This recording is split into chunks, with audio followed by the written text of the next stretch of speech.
Hi, I'm Tim Stetzer. I designed the originally BHK Bushcrafter and the LTWK Bushcrafter these days. And Mike wanted me to give a little bit of background on where this came from. And the simple answer really is it was just a knife I wanted. Um, I always like trade knives, kind of like the very simple traditional knives. And I liked the daily pattern knives, just kind of that simple spear point blade. Um, and then the Dow DeWeese trade knives, which are a little less common than the Dailies and like Kepperts and that kind of stuff, but also kind of that same late 1800s era, had the finger groove. Those were clip points though, and they were fairly short handles. But so I kind of really just mashed the two of them together. You know, I took like the finger groove off the DeWeese, put a longer handle on it, went to like the Daily kind of spear point. And the very first ones we did were flat ground blades, but that was way back in the day before LT was grinding Scandi. And I just kept riding him until eventually like he started doing Scandis. But yeah, really it's nothing crazy, nothing really like, like new or fancy, just kind of a mismatch of other features I liked that we crunched into all the features that I wanted in a knife.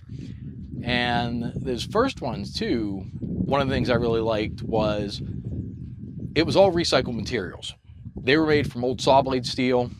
The original maple handles were cut offs from PA long rifles, muzzle loaders. And those are kind of the tools that built America.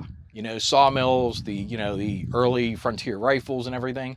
And I thought that was kind of a neat thing too, that we were basically building I don't know if we want to call it a modern, but a modern rendition of a trade knife with materials that were, from that time period essentially. So that's kind of where it came from. And from there, it has obviously evolved a long way. I don't know. I mean, it's, I guess, nice that, people like the design, started asking for it, and LT started making them. And I don't know, we're 10 years later or better. They're still being made. 16 or 17. 16 or 17, that's even longer than I thought. So yeah, they're still being made, which I think is awesome. And obviously a ton of different iterations over the years. This one's ABL and stainless steel, fancy burlap micarta and copper. So they're, and I don't know, it's a little bit cruddy now from using it, but I mean, but there's some that are practically art knives, but there's also like a ton of the basic HC ones just out there being used. And honestly, that's what I love to see. When we did the first ones and realized that people did want them and everything, is I wanted people to use them. And it was a user knife, and I hope people still, get them and use them today. But that's kind of the long version, I guess, of where they came from.